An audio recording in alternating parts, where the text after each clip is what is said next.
Le PSG est-il déjà champion de Ligue 1? On va voir tout ça dans cette vidéo. Salut à tous les gars, c'est Azial. Aujourd'hui, on se retrouve pour une nouvelle vidéo. On va parler du PSG, on va parler de la Ligue 1, on va parler du niveau voilà, de ces deux entités, du Paris Saint-Germain et de la Ligue 1.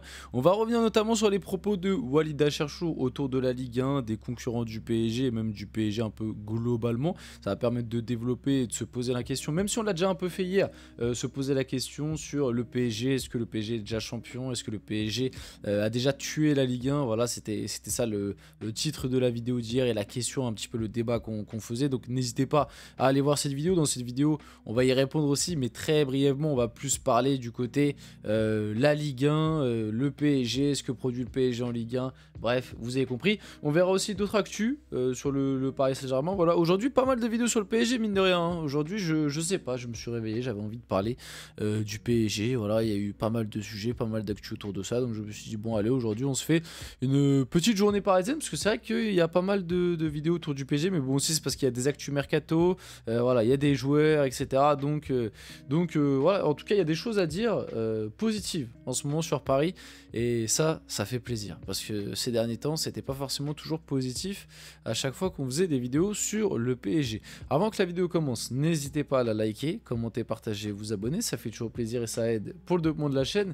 Et nous, on va pouvoir y aller dès maintenant et du coup parler un petit peu du Paris Saint-Germain. Donc pour Walid Acharchour, la Ligue 1 est finito. On se demandait si ce PSG allait être prenable et je pensais qu'il pouvait être prenable. Ils montrent encore une fois dans leur gros match leur supériorité. Monaco a été très décevant. J'avais beaucoup d'espoir. Encore un grand rendez-vous qu'il rate cette saison.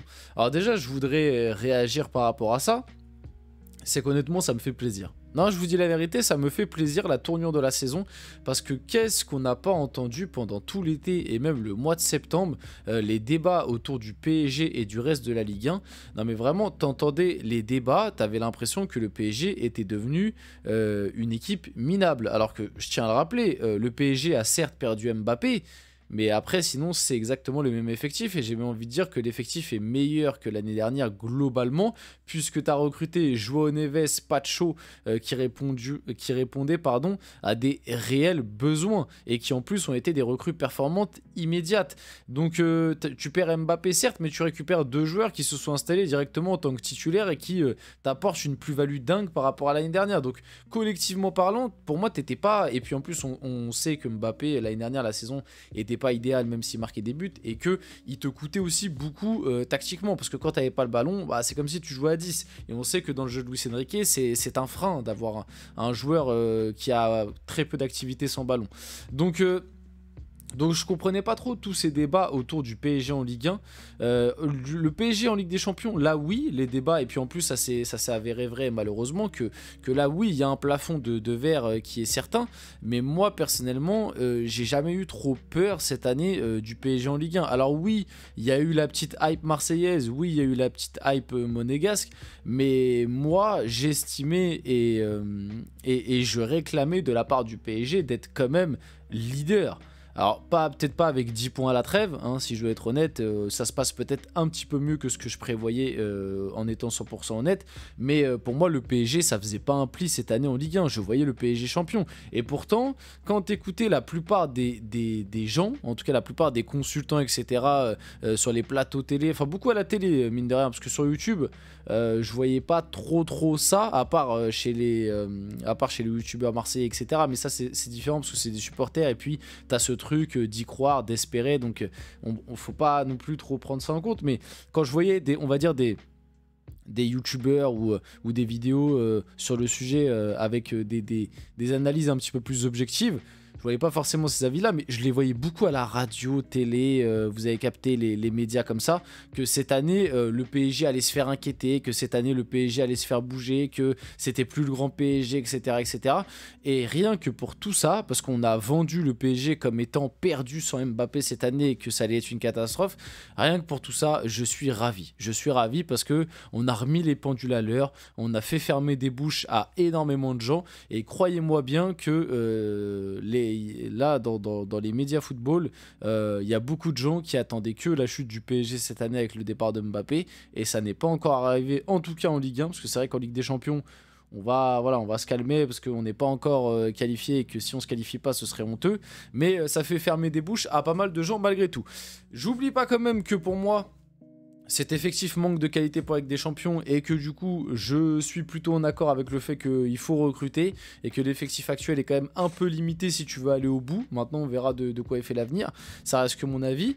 Et du coup pour revenir un peu sur la décla en tant que telle, maintenant que j'ai donné mon avis un peu par rapport à ça, y a aussi un truc qui me fait rire autour du PSG cette année en Ligue 1, c'est-à-dire qu'à chaque fois que le PSG affronte une grosse équipe, à chaque fois j'entends ce discours de ah oui, Monaco a été décevant, ah oui, Marseille a été décevant, ah oui, Lille a été décevant, ah oui, je sais pas qui, Rennes a été décevant, bref, vous avez capté, à chaque fois qu'on affronte une équipe en Ligue 1, en fait, à chaque fois l'équipe en face a été décevante. Au bout d'un moment, c'est peut-être aussi juste que le PSG, cette année, maîtrise et martyrise absolument toutes les équipes qu'elle joue en Ligue 1. Pas en Ligue des Champions, en Ligue 1, parce qu'en Ligue des Champions, et encore, en Ligue des Champions, à part le Bayern et Arsenal, pour moi, t'as martyrisé aussi toutes les équipes que t'as affrontées, c'est juste que t'as pas été efficace. Mais en Ligue 1, t'as absolument martyrisé tout le monde. T'as été au-dessus, supérieur de... Franchement, c'est la dernière fois, je revoyais un petit peu les matchs, les résultats et tout, et je pense que pour moi, l'équipe qui nous a le plus mis en difficulté cette année, alors au-delà des matchs où tu vois Nantes, Reims, le match nul, etc. Je pense vraiment que l'équipe qui nous a mis le plus en difficulté cette année, c'est Nice. La première mi-temps à Nice, je me rappelle que vraiment le PSG souffre, que les Niçois nous ont fait très mal dans la transition, très mal dans le pressing, très mal dans l'impact. Mais à part Nice et un peu Lille aussi, et j'ai ressenti ça un peu à Lille, mais c'était le début de saison, donc je me dis peut-être que tu vois, tu les rejoues maintenant, peut-être que t'es mieux parce que tes individualités ont pris un peu plus de rythme, etc. T'avais pas encore tout le monde qui était bien revenu, mais ouais, Nice et Lille, je pense que c'est les deux équipes qui nous ont le plus mis en difficulté. Sinon après le reste, t'as été pour moi t'as été un cran au-dessus de toutes les équipes que t'as affrontées. Alors certes, il y a des moments t'as pas gagné, comme Nantes, comme Reims, etc. Parce que t'as joué des block back, t'as pas été efficace, que ça manquait un peu de rythme, etc. Mais globalement, dans le jeu, dans l'impression visuelle, à part, comme je viens de le dire, Nice et Lille, qui eux ont su te poser un petit peu des difficultés, le reste des équipes que t'as jouées, tu les as globalement torpillées. Donc ça montre bien que le PSG aussi, on peut le dire, le PSG est bien au-dessus cette année en Ligue 1 et le PSG vraiment est leader logique de ce championnat. Maintenant, est-ce que, c'est la question que je vous pose, est-ce que les Monaco, les Marseille, etc., on les a juste pas vus un petit peu trop beaux à l'échelle du PSG? Parce que moi, quand je vois là la décla, Monaco a été très très décevant. Bah, je suis désolé, moi je trouve que Monaco, oui, tu peux être un peu déçu en première mi-temps au début, parce que c'est vrai que techniquement, il y a eu un petit peu de déchets, mais il y en a eu aussi côté PSG. Mais en fait, moi je trouve que juste Monaco a affronté une équipe qui était bien au-dessus d'elle et que cette équipe monégasque s'est peut-être vue un peu trop belle et peut-être que les gens l'ont vu un peu trop beau, les gens qui l'ont analysé, qui t'ont expliqué que l'effectif de Monaco pouvait rivaliser avec celui du PSG. C'est ça aussi qu'il faut se dire. Au bout d'un moment, il faut arrêter de tout le temps dire. De toute façon, ça, c'est un truc qui revient très souvent. À chaque fois que c'est le PSG, c'est-à-dire qu'à chaque fois que le PSG livre un bon match et bat une équipe qui était annoncée sympa sur le papier, à chaque fois tu vas entendre ce truc de ah ouais, ils ont été décevants.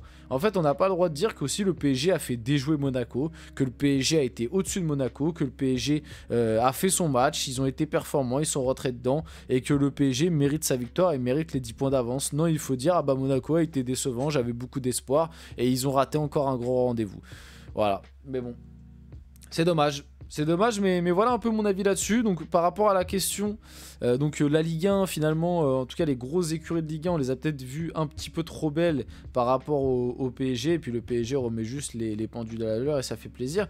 Vite fait par rapport à est-ce que le PSG est déjà champion, comme je l'ai dit, j'en ai parlé dans une vidéo hier, mais pour moi... Oui, c'est quasiment fait parce que le top 8, donc à part le PSG et Lyon, sinon les 6 autres équipes du top 8, tu les as toutes jouées à l'extérieur. Donc ça veut dire qu'en deuxième partie de saison, tu vas jouer le top 8 à domicile. Donc il y a de très fortes chances que tu gagnes tout, ou en tout cas quasi tout au parc. Et du coup, tu vas jouer Marseille à domicile, tu vas jouer Lille à domicile, tu vas jouer... comment dire, Monaco à domicile, donc il y a de fortes chances que tu les battes chez toi et que tu reprennes encore des points sur ces équipes-là. Donc oui, avec déjà 10 points d'avance à la trêve et ce facteur-là à prendre en compte, je pense que le PSG est d'ores et déjà, franchement, à 95% déjà champion.